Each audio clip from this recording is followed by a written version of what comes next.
Pernah kepikiran nggak soal paradoks aneh dari salah satu buku paling terkenal sekaligus paling jahat dalam sejarah, Mein Kampf?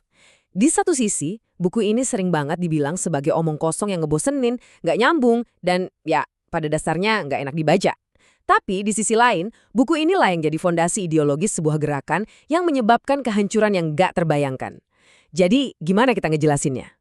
Nah, ini dia pertanyaan utamanya. Gimana ceritanya sebuah teks yang sering diremehin karena kualitas tulisannya yang jelek, malah punya kekuatan buat memobilisasi satu bangsa menuju bencana, seperti yang bakal kita lihat bareng-bareng? Jawabannya itu ternyata jauh lebih rumit daripada sekedar bilang, oh, itu buku yang jelek.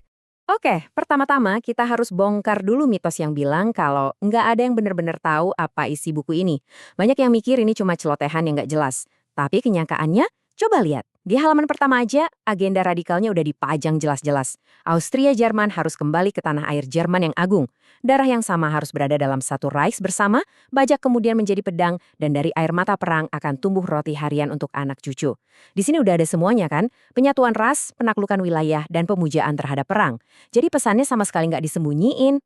Jadi, kalau pesannya sejelas itu, kenapa sekarang buku ini terasa susah banget buat dipahami? Nah, kuncinya adalah dengan ngelihat strukturnya. Bukan sebagai manifesto politik biasa, tapi sebagai sesuatu yang jauh lebih personal. Sebuah kisah pendewasaan. Dalam dunia sastra, ada genre yang namanya Bildungsroman. Gampangnya, ini tuh cerita tentang coming of age. Kisah klasik tentang pertumbuhan psikologis dan moral seorang tokoh utama dari masa muda sampai dia dewasa. Intinya, ini narasi tentang bagaimana seseorang menjadi dirinya yang sekarang. Dan yang luar biasanya, Hitler sengaja banget nyusun Mein Kampf pakai format ini. Coba kita lihat gimana dia melakukannya. Kelahirannya di Braunau am Inn, dekat perbatasan, itu bukan lagi sekedar kebetulan, tapi digambarkan sebagai simbol dari sebuah tugas besar. Terus, pertemuan pertamanya dengan orang Yahudi di Wina, itu nggak digambarin sebagai tumbuhnya prasangka, tapi sebagai sebuah pencerahan yang mengubah hidupnya. Dan keputusannya buat terjun ke politik pas Jerman kalah di tahun 1918, itu bukan pilihan karir, tapi panggilan yang nggak bisa dihindari. Setiap langkahnya dibingkai seolah-olah sudah takdir. Ini bukan sekedar autobiografi biasa ya. Ada tujuan politik yang jelas banget di baliknya. Ingat, di tahun 1920-an, panggung politik sayap kanan Jerman itu pecah belah banget. Nah, dengan nyajiin hidupnya sebagai perjalanan yang udah ditakdirkan, Hitler seolah-olah bilang kalau dia bukan politisi biasa yang ikut bersaing, tapi dia adalah pemimpin yang ditakdirkan, satu-satunya yang bisa nyatuin gerakan itu. Oke, kalau Bildungsroman itu kerangkanya, terus isinya apa dong? Nah, disinilah kita nemuin sumber kekuatan buku ini yang sebenarnya. Kekuatannya itu bukan originalitas, tapi justru keakraban.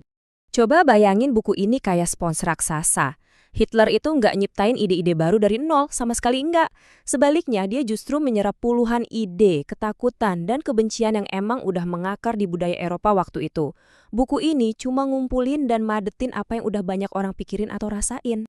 Nah, ini yang menarik banget. Coba lihat perbandingannya. Di sebelah kiri, kita punya kutipan dari seorang nasionalis Jerman, Friedrich von Bernhardi, yang ditulis tahun 1911, jauh sebelum Mein Kampf ada. Dia ngomongin soal kontaminasi pada tubuh rakyat yang butuh pemulihan. Bahasa-bahasa biologis dan medis kayak gini, bangsa dianggap kayak tubuh yang sakit, itu udah umum. Jadi pas Hitler pakai bahasa yang mirip, itu nggak kedengeran aneh buat pembacanya. Itu justru kedengeran kayak kebenaran yang udah mereka kenal. Dan itu baru satu contoh loh. Buku ini tuh kayak gado-gado wacana. Hitler nyampurin anti-Yudaisme Kristen kuno dengan nyalahin orang Yahudi buat masalah ekonomi modern. Dia gabungin nasionalisme Pan-Jerman dengan kebencian mendalam sama bangsa Slavia yang dia anggap ras rendahan. Terus semuanya dibungkus pakai bahasa Darwinisme sosial, perjuangan untuk bertahan hidup, dan ide-ide eugenika tentang kemurnian ras. Hasilnya, sebuah teks yang berbicara dengan banyak suara yang udah akrab di telinga pembacanya. Nah, ini ngebawa kita balik ke paradoks awal tadi. Buat pembaca modern kayak kita, campuran ini rasanya berantakan dan gak nyambung. Tapi, gimana kalau ketidakteraturan ini justru adalah sumber kekuatannya? Gimana kalau ini adalah sebuah fitur bukan cacat? Kuncinya ada di perbedaan antara pembaca zaman itu dan kita sekarang. Seorang pembaca Jerman di tahun 1920-an itu punya yang namanya modal budaya. Mereka ngeh sama struktur cerita Bildungsroman. Mereka udah akrab sama retorika nasionalis. Mereka paham kiasan-kiasan antisemitik yang dipakai. Buat mereka, teks itu nyambung-nyambung aja dengan cara yang mungkin nggak kita pahami lagi, karena kita nggak punya konteks budaya yang sama. Jadi, ini dia poin krusialnya.